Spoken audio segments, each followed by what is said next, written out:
శుభోదయమునా దివ్య కిరణాలు ఎగురవేవో విహంగమా.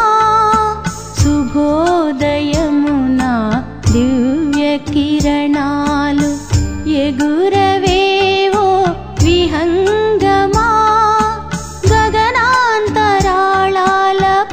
పైకి సాగుతూ ప్రాణబంధువు పిలుపునందుకో.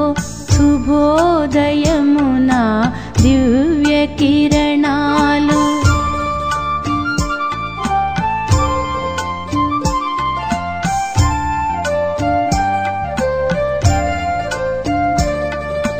దేహము దైహిక భ్రాంతిని విడచి ఇహలోకమును మరచి ఇహలోకమును మరచి ప్రియ బిందువులో మగనమై సమరస భావన భరితమై సమరస భావన భరితమై మాటలు రాని భావలహరిలో మనసు లగ్నము కాగా ప్రేమ బంధువును చేరుకో.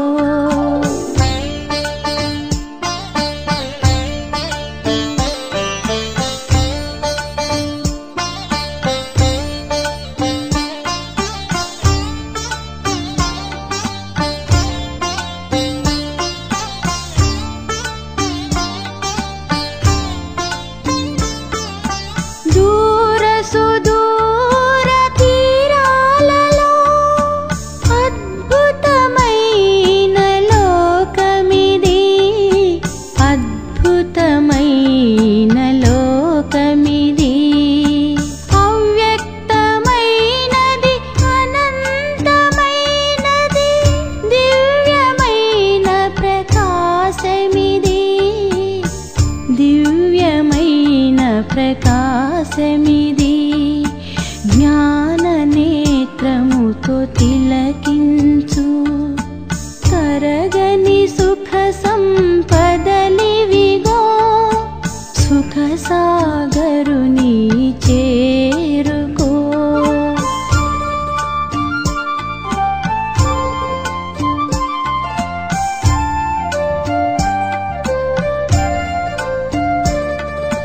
మనసు మనసు ఏకమై మధుర మౌన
శుభోదయమునా దివ్య కిరణాలు ఎగురవేవో విహంగమా గగనాంతరాళాల పైకి సాగుచు ప్రాణబిందువు పిలుపునందుకో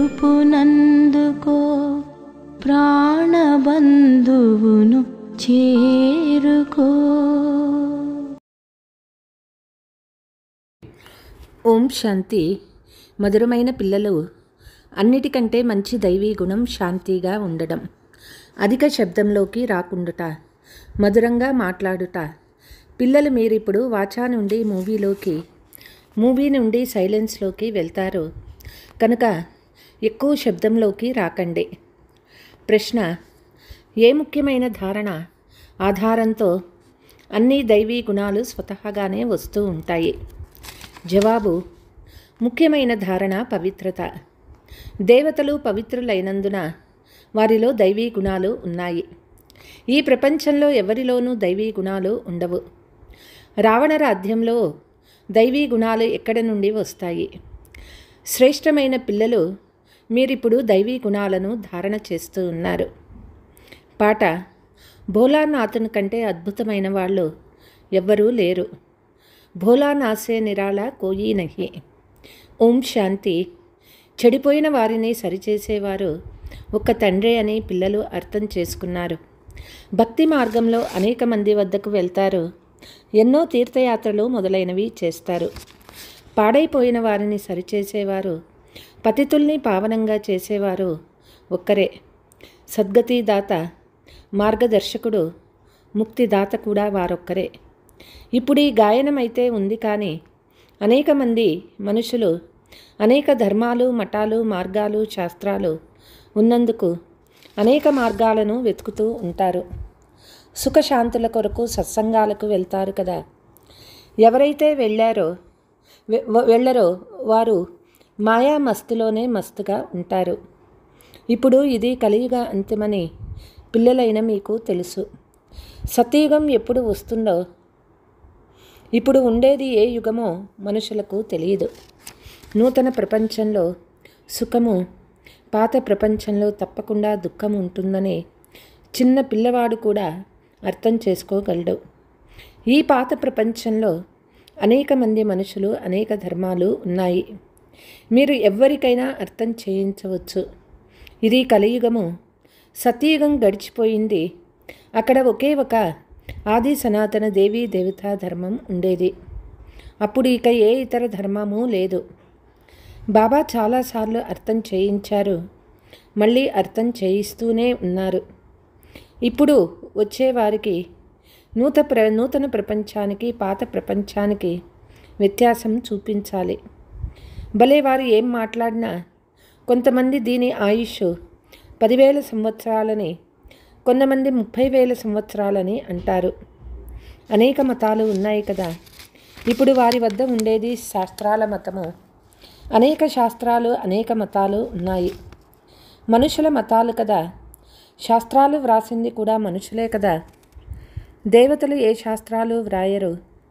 సత్యయుగంలో దేవీ దేవతా ధర్మం ఉంటుంది. వారిని మనుషులని కూడా అనలేరు.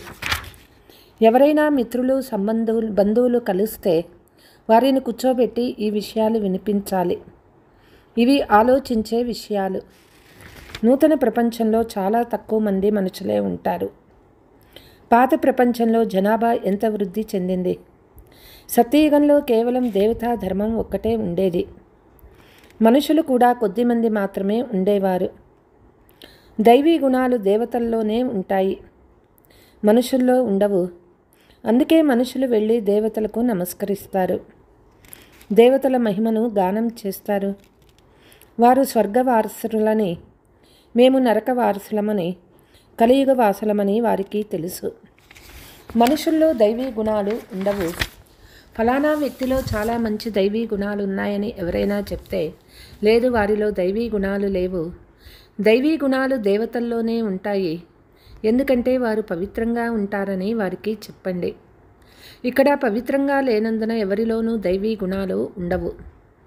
ఎందుకంటే ఇది ఆసురీ రావణ రాజ్యం కదా. నూతన వృక్షంలో దైవీ గుణాలు గల దేవతలు ఉంటారు. తర్వాత మళ్ళీ వృక్షం పాతదైపోతుంది. రావణ రాజ్యంలో దైవీ గుణాలు కలవారు ఉండరు. సత్యయుగంలో ఆది సనాతన దేవీ దేవతా ధర్మము వారి ప్రవృత్తి మార్గం ఉండేది. ప్రవృత్తి మార్గంలోని మహిమే గాయనం చేయబడింది. సత్యయుగంలో మనము పవిత్ర దేవీ దేవతలుగా ఉండేవారము. అక్కడ సన్యాస మార్గము లేదు. మీకు ఎన్నో పాయింట్స్ లభిస్తాయి, కానీ అన్ని పాయింట్లు ఎవరి బుద్ధిలోనూ ఉండవు. పాయింట్స్ మర్చిపోతారు కనుక ఫెయిల్ అవుతారు. దైవీ గుణాలు ధారణ చెయ్యరు. ఒక మంచి దైవీ గుణం ఏదైనగా ఎవరితోనూ ఎక్కువ మాట్లాడకుండా ఉండుట, మధురంగా మాట్లాడటం, చాలా తక్కువగా మాట్లాడాలి. ఎందుకంటే పిల్లలు మీరు టాకీ నుండి మూవీలోకి, మూవీ నుండి సైలెన్స్లోకి వెళ్ళాలి కనుక శబ్దాలు చాలా తగ్గించుకోవాలి. చాలా కొద్దిగా నెమ్మదిగా మాట్లాడితే వారు రాయల్ ఫ్యామిలీ అని భావిస్తారు. నోటి నుండి సదా రత్నాలే వెలువడాలి. సన్యాసులు లేక ఇంకెవరైనా వస్తే వారికి నూతన ప్రపంచానికి పాత ప్రపంచానికి గల వ్యత్యాసం తెలిపించాలి. సత్యయుగంలో దైవీ గుణాల దేవతలు ఉండేవారని, వారిది ప్రవృత్తి మార్గమని, మీ సన్యాస ధర్మమే వేరని, అయినా నూతన సృష్టి సతో ప్రధానంగా ఉంటుందని, ఇప్పుడు తమో ప్రధానంగా ఉందని మీకు తెలుసు కదా. వారికి చెప్పండి, ఆత్మ తమో ప్రధానమైనందున శరీరం కూడా తమో ప్రధానమైనదే లభిస్తుంది. ఇప్పుడు ఇది పాతిత ప్రపంచము. అందరినీ పతితులనే అంటారు. అది పావన సతో ప్రధాన ప్రపంచము. ఆ నూతన ప్రపంచమే ఇప్పుడు పాతదైపోయింది. ఈ సమయంలో మనుషులందరూ నాస్తికులుగా ఉన్నారు. అందుకే ఇన్ని గలాటలు అలజడులు జరుగుతూ ఉన్నాయి. భగవంతుడు తెలియనందున పరస్పరం పోట్లాడుకుంటూ గొడవ పడుతూ ఉన్నారు. రచయిత రచన గురించి తెలుసుకున్న వారిని ఆస్తికులని అంటారు. సన్యాస ధర్మం వారికి నూతన ప్రపంచం గురించి తెలియనే తెలియదు కనుక వారు ఆ ప్రపంచంలోకి రానే రారు.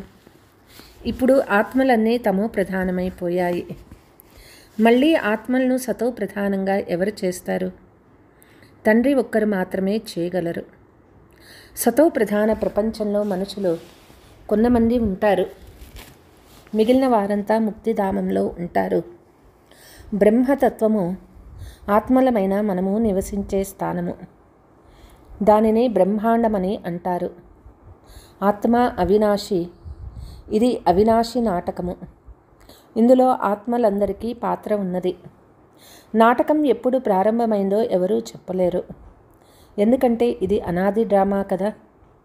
తండ్రి కేవలం పాత ప్రపంచాన్ని నూతన ప్రపంచంగా చేసేందుకు రావాల్సి వస్తుంది. అంతేగాని తండ్రి నూతన ప్రపంచాన్ని రచిస్తారని కాదు. పతితులైనప్పుడు వారిని పిలుస్తారు. సత్యయుగంలో ఎవరూ పిలవరు. ఎందుకంటే అది పావన ప్రపంచము. రావణుడు పతితంగా చేస్తాడు. పరంపిత పరమాత్మ వచ్చి పావనంగా చేస్తాడు. తప్పకుండా ఇది సగము అది సగము ఉంటుంది. బ్రహ్మ పగలు మరియు బ్రహ్మరాత్రి సగం సగం ఉంటాయి. జ్ఞానం వల్ల పగలు అవుతుంది. అక్కడ అజ్ఞానం ఉండదు. భక్తి మార్గాన్ని చీకటి మార్గమని అంటారు. దేవతలు పునర్జన్మలు తీసుకుంటూ మళ్ళీ అంధకారంలోకే వచ్చేస్తారు. కనుక మెట్ల చిత్రంలో మనుషులు సతో రజో తమోలోకి ఎలా వస్తారో చూపించారు. ఇప్పుడు అందరిది శిథిలావస్థ, తమో ప్రధాన స్థితి. తండ్రి బదిలీ చేసేందుకే, అంటే మనుషుల్ని దేవతలుగా చేసేందుకే వచ్చారు. దేవతలు ఉన్నప్పుడు అసురీ గుణాలు కల మనుషులు లేరు. ఇప్పుడు అసురీ గుణాలు వారిని మళ్ళీ దైవీ గుణాలు గలవారిగా ఎవరు చేస్తారు? ఇప్పుడు అనేక ధర్మాలు, అనేక మంది మనుషులు ఉన్నారు. అందరూ కొట్లాడుకుంటూ జగడాలాడుకుంటూ ఉన్నారు. సత్యయుగంలో ఒకే ధర్మం ఉంటుంది కనుక దుఃఖపడే విషయం ఏదీ ఉండదు. శాస్త్రాలలో అయితే చాలా కట్టుకథలు, కల్పిత కథలు ఉన్నాయి. వాటిని జనం జన్మాంతరాలుగా చదువుతూ వచ్చారు. ఇవన్నీ భక్తి మార్గంలోని శాస్త్రాలు. వాటి ద్వారా నన్ను పొందలేరని తండ్రి చెప్తూ ఉన్నారు. నేను స్వయంగా ఒక్కసారి మాత్రమే వచ్చి అందరికీ సద్గతి ఇవ్వాల్సి వస్తుంది. ఇలాగే ఎవ్వరూ వాపస్ వెళ్ళలేరు. చాలా ఓపికగా ధైర్యంగా కూర్చొని అర్థం చేయించాలి. గలాట ఉండరాదు. వారికి అహంకారము ఉంటుంది కదా. సాధు సత్పురుషులతో వారి శిష్యులు కూడా ఉంటారు. వారు వెంటనే వీరికి కూడా బ్రహ్మకుమారిల ఇంద్రజాలం తగలనున్నదని అంటారు. తెలివి కలవారు ఇవి ఆలోచించదగిన విషయాలని అంటారు. మేళాలు, ప్రదర్శనీలకు అనేక రకాల మనుషులు వస్తారు. ప్రదర్శనీలు మొదలైన వాటికి ఎవరైనా వస్తే వారికి చాలా ధైర్యంగా అర్థం చేయించాలి. బాబా ఎలాగైతే ఓపికగా అథారిటీతో అర్థం చేయిస్తూ ఉన్నారో అలా అర్థం చేయించాలి. చాలా జోరుగా బిగ్గరగా మాట్లాడరాదు. ప్రదర్శనీలలో అయితే చాలామంది చేరుతారు కదా. మీరు ఏకాంతంగా వచ్చి అర్థం చేసుకుంటే మీకు రచయిత రచన రహస్యం తెలుపుతామని చెప్పండి. రచన ఆది మధ్యాంతాల జ్ఞానము రచయిత అయిన తండ్రే అర్థం చేయిస్తారు. మిగిలిన వారంతా నేతి నేతి అని వెళ్ళిపోతారు. మనుషులెవ్వరూ వెళ్ళలేరు. జ్ఞానము ద్వారా సద్గతి అవుతుంది. తర్వాత జ్ఞానము అవసరం ఉండదు. ఈ జ్ఞానము తండ్రి తప్ప ఇతరులెవ్వరూ అర్థం చేయించలేరు. అర్థం చేయించేవారు ఎవరైనా పెద్దవారుగా ఉంటే మనుషులు వీరు అనుభవంతో చెప్తున్నారని భావిస్తారు. సత్సంగాలు మొదలైనవి చేసి ఉంటారని అనుకుంటారు. ఎవరైనా చిన్న పిల్లలు అర్థం చేయిస్తే ఈ పిల్లలకేం తెలుసు అని అంటారు. కనుక అటువంటి వారిపై వృద్ధుల ప్రభావం పడుతుంది. తండ్రి ఒక్కసారి మాత్రమే వచ్చి ఈ జ్ఞానం అర్థం చేయిస్తారు. తమో ప్రధానం నుండి సతో ప్రధానంగా చేస్తారు. మాతలు కూర్చొని వారికి అర్థం చేయిస్తే చాలా సంతోషిస్తారు. జ్ఞానసాగరుడు తండ్రి జ్ఞాన కలశాన్ని మాతలకై ఇచ్చారని దానిని మేము ఇతరులకు ఇస్తున్నామని చెప్పండి. చాలా నమ్రతగా చెప్తూ ఉండాలి. మాకు వినిపించేది జ్ఞానసాగరుడైన శివుడే. నేను మాతల ద్వారా ముక్తి, జీవన్ముక్తి ద్వారాలని తెరుస్తానని వారు చెప్తూ ఉన్నారు. ఇతరులు ఎవ్వరూ తెలవలేరు. మేము ఇప్పుడు పరమాత్ముని ద్వారా చదువుకుంటున్నాము. మమ్మల్ని చదివించేది ఏ మనుషులు కాదు. జ్ఞానసాగర్లు ఒక్క పరంపిత పరమాత్మయే. మీరందరూ భక్తి సాగర్లు. మీరు భక్తికి అధికారులు. జ్ఞానానికి అథారిటీ లేదు. తండ్రి ఒక్కరే జ్ఞానానికి అథారిటీ. మహిమ కూడా ఒక్కరినే చేస్తారు. వారే అత్యంత ఉన్నతులు. వారు చెప్పేదే అంగీకరిస్తాము. వారొచ్చి బ్రహ్మ శరీరము ద్వారా చదివిస్తూ ఉన్నారు. అందుకే బ్రహ్మ కుమార్ కుమారీలనే గాయనం ఉన్నది. ఈ విధంగా కూర్చొని మధురంగా అర్థం చేయించండి. భలే ఎంత చదువుకున్న వారైనా ఎన్ని ప్రశ్నలు వేసినా మొట్టమొదట తండ్రిపై నిశ్చయం కలిగించాల. మొట్టమొదట రచయిత తండ్రి కాదా తెలుసుకోండి. అందరి రచయిత ఒక్క శ్రీబాబానే. వారే జ్ఞానసాగర్లు. వారే మనకి తండ్రి, టీచర్, సద్గురువు. మొదట రచయిత అయిన తండ్రే స్వయంగా వారి రచన ఆది మధ్యాంత జ్ఞానాన్ని ఇస్తున్నారని బుద్ధిలో నిశ్చయం ఉండాలి. వారే మనకు అర్థం చేయిస్తూ ఉన్నారు. వారే మనకు రైటే వినిపిస్తారు. అప్పుడు ఏ ప్రశ్నలు ఉత్పన్నం కావు. తండ్రి సంగమ యుగంలో వచ్చారు. కేవలం నన్ను స్మృతి చేస్తే పాపాలు భస్మమైపోతాయని చెప్తారు. పతితుల్ని పావనంగా చేయడమే మన కర్తవ్యం. ఇప్పుడు ఇది తమో ప్రధాన ప్రపంచం. పతిత పావనుడైన తండ్రి లేకుండా ఎవ్వరికీ జీవన్ముక్తి లభించదు. అందరూ గంగా స్నానం చేసేందుకు వెళ్తున్నారంటే పతితులుగా ఉన్నట్లే కదా. నేను గంగా స్నానం చేయమని చెప్పను, తండ్రిని స్మృతి చేయండి అని చెప్తాను. నేను ప్రేయసులైన మీ అందరికీ ప్రియతముణ్ణి. అందరికీ ఒక్క ప్రియుడే స్మృతి చేయాలి. రచనను రచించిన వారు ఒక్క తండ్రి మాత్రమే. దేహీ అభిమానులుగా తండ్రి స్మృతి చేస్తే యోగాగ్ని ద్వారా వికర్మలన్నీ వినాశమవుతాయని వారు చెప్తున్నారు. పాత ప్రపంచం పరివర్తన అయినప్పుడే తండ్రి వచ్చి ఈ యోగాన్ని నేర్పిస్తారు. వినాశం సమీపంలోనే ఉంది. ఇప్పుడు మనం దేవతలుగా అవుతూ ఉన్నాము. తండ్రి ఎంతో సులభంగా తెలుపుతూ ఉన్నారు. మీరు తండ్రి ముందు కూర్చొని వింటూ ఉన్నారు. కానీ ఏకరసంగా ఉండి వినరు. బుద్ధి ఇతర వైపులకు వెళ్తూ ఉంటుంది. భక్తిలో కూడా ఇలా జరుగుతూ ఉంటుంది. రోజంతా వృధా అవుతుంది. నిర్ణయించుకున్న సమయంలో కూడా బుద్ధి ఎక్కడికెక్కడికో వెళ్తుపోతుంది. అందరికీ ఇటువంటి స్థితే ఉంటుంది. మాయ ఉంది కదా. కొంతమంది పిల్లలు తండ్రి ముందు కూర్చొని ధ్యానంలోకి వెళ్ళిపోతారు. ఇది కూడా సమయము వ్యర్థమవ్వడమే కదా. సంపాదన ఏమీ జరగదు. స్మృతిలో ఉంటే వికర్మలు వినాశమవుతాయి. తండ్రి చెప్తూ ఉన్నారు, ధ్యానంలోకి వెళ్తే బుద్ధిలో తండ్రి స్మృతి ఉండదు. వీటన్నిటిలో చాలా గడబడి ఉంది. మీరు కళ్ళు కూడా మూసుకోరాదు, స్మృతిలో ఉండాలి. కళ్ళు తెరుచుకునేందుకు భయపడరాదు, కనులు తెరుచుకునే ఉండాలి. బుద్ధిలో ఒక ప్రియుడు మాత్రమే ఉండాలి. కనులు మూసుకొని కూర్చోవటం నియమం కాదు. తండ్రి చెప్తూ ఉన్నారు, స్మృతిలో కూర్చోండి, కళ్ళు మూసుకొని కూర్చోమని చెప్పడం లేదు. కళ్ళు మూసుకొని తల వంచుకొని కూర్చుంటే బాబా ఎలా చూస్తారు? కళ్ళు ఎప్పుడూ మూసుకోరాదు. కళ్ళు మూసుకున్నతో ఏదో ఒక లోపం ఉంటుంది. ఇతరులను ఎవరినో స్మృతి చేస్తూ ఉంటారు. తండ్రి చెప్తూ ఉన్నారు, ఎవరైనా మిత్రులను బంధువులను స్మృతి చేస్తే మీరు సత్యమైన ప్రేయసీలు కాదు. సత్యమైన ప్రేయసీలుగా అయినప్పుడే ఉన్నత పదవిని పొందుతారు. కష్టమంతా స్మృతి చేయడంలోనే ఉంది. దేహాభిమానంలో తండ్రిని మర్చిపోతారు. ఎదురు దెబ్బలు తింటూ ఉంటారు. చాలా మధురంగా కూడా అవ్వాలి. వాతావరణం కూడా మధురంగా ఉండాలి. ఎలాంటి శబ్దము చేయరాదు.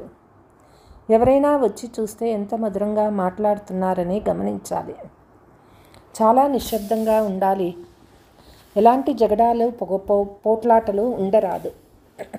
లేకుంటే తండ్రి టీచర్ గురువుని నిందింప చేసిన వారవుతారు. వారు పదవి కూడా చాలా తక్కువగా పొందుతారు. పిల్లలకి ఇప్పుడు జ్ఞానమేమో లభించింది. తండ్రి చెప్తూ ఉన్నారు, ఉన్నత పదవిని పొందేందుకు మిమ్మల్ని చదివిస్తున్నాను. మీరు చదివి ఇతరులను చదివించాలి. ఎవరికీ వినిపించకపోతే ఏ పదవి పొందుతారో స్వయం కూడా తెలుసుకోగలుగుతారు. ప్రజలను తయారు చేసుకోకుంటే ఏమవుతారు? యోగము జ్ఞానము లేకుంటే చదువుకున్న వారి ముందు బరువులు మోయవలసి ఉంటుంది. స్వయాన్ని గుర్తించుకోవాలి. ఈ సమయంలో ఉత్తీర్ణులు అవ్వకుండా తక్కువ పదవి పొందితే కల్పాంతరం తక్కువ పదవే పొందుతూ ఉంటారు. తండ్రి కర్తవ్యం అర్థం చేయించటం. అర్థం చేసుకోకుంటే మీ పదవి భ్రష్టమవుతుంది. ఎవరెవరికి ఎలా అర్థం చేయించాలో కూడా తండ్రి తెలుపుతూనే ఉంటారు. ఎంతో కొద్దిగా ఎంత నెమ్మదిగా తెలుపుతూ ఉంటే అంత మంచిది. సేవ చేసేవారిని బాబా మహిమ కూడా చేస్తారు కదా. చాలా మంచి సేవ చేస్తే బాబా హృదయాన్ని అధిరోహిస్తారు. సేవ ద్వారా మాత్రమే హృదయాన్ని అధిరోహిస్తారు కదా. స్మృతి యాత్ర కూడా తప్పకుండా చేయాలి. అప్పుడే సతో ప్రధానంగా అవుతారు. శిక్షలు ఎక్కువగా అనుభవిస్తే పదవి తగ్గిపోతుంది. పాపాలు భస్మమవుకుంటే శిక్షలు ఎలా అనుభవించవలసి ఉంటుంది? పదవి కూడా తగ్గిపోతుంది. దాన్ని నష్టపోవడమని అంటారు. ఇది కూడా వ్యాపారమే కదా, నష్టపడరాదు. దైవీ గుణాలు ధారణ చేయండి, ఉన్నతంగా అవ్వాలి.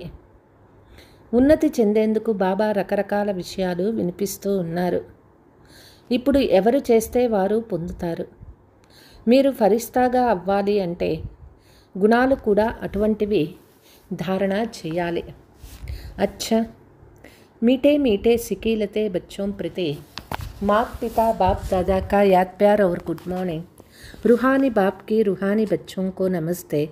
हम रूहानी बच्चों की रूहानी मात पिता बाप दादा को याद प्यार गुड మార్నింగ్ నమస్తే నమస్తే. ధారణ: ఎవరితోనైనా నమ్రతగా నెమ్మదిగా మాట్లాడాలి. భాషా శైలి చాలా మధురంగా ఉండాలి. నిశ్శబ్ద వాతావరణం ఉండాలి. ఎలాంటి శబ్దాలు ఉండరాదు. అప్పుడు సర్వీస్ సఫలమవుతుంది. సత్యమైన ప్రేయసీలుగా అయ్యి ఒక్క ప్రియని స్మృతి చేయాలి. స్మృతిలో ఎప్పుడూ కళ్ళు మూసుకొని తల వంచుకొని కూర్చోరాదు. దేహీ అభిమానిగా అయి ఉండాలి. వరదానము: అన్ని ఖజానాలను స్వయం కొరకు మరియు ఇతరుల కొరకు ఉపయోగించే అఖండ మహాదాని భవ. ఎలాగైతే తండ్రి యొక్క భండారము సదా నడుస్తూ ఉంటుందో, ప్రతిరోజు ఇస్తూ ఉంటారో, అలా మీ లంగరు కూడా అఖండంగా నడుస్తూ ఉండాలి. ఎందుకంటే మీ వద్ద జ్ఞానము, శక్తులు, సంతోషాల భండారం నిండుగా ఉంది. దీన్ని తోడుగా ఉంచుకోవడం లేక ఉపయోగించుకోవడంలో ఎలాంటి అపాయము లేదు. ఈ భండారం తెరిచి ఉంచితే దొంగలెవ్వరూ రారు. మూసి ఉంచితే దొంగలు వస్తారు. కాబట్టి ప్రతిరోజు మీకు లభించిన ఖజానాను చూసుకోండి. అంతేకాక స్వయం పట్ల మరియు ఇతరుల పట్ల ఉపయోగిస్తే అఖండ మహాదాని అవుతారు. స్లోగన్: విన్నదానిని మననం చేయండి.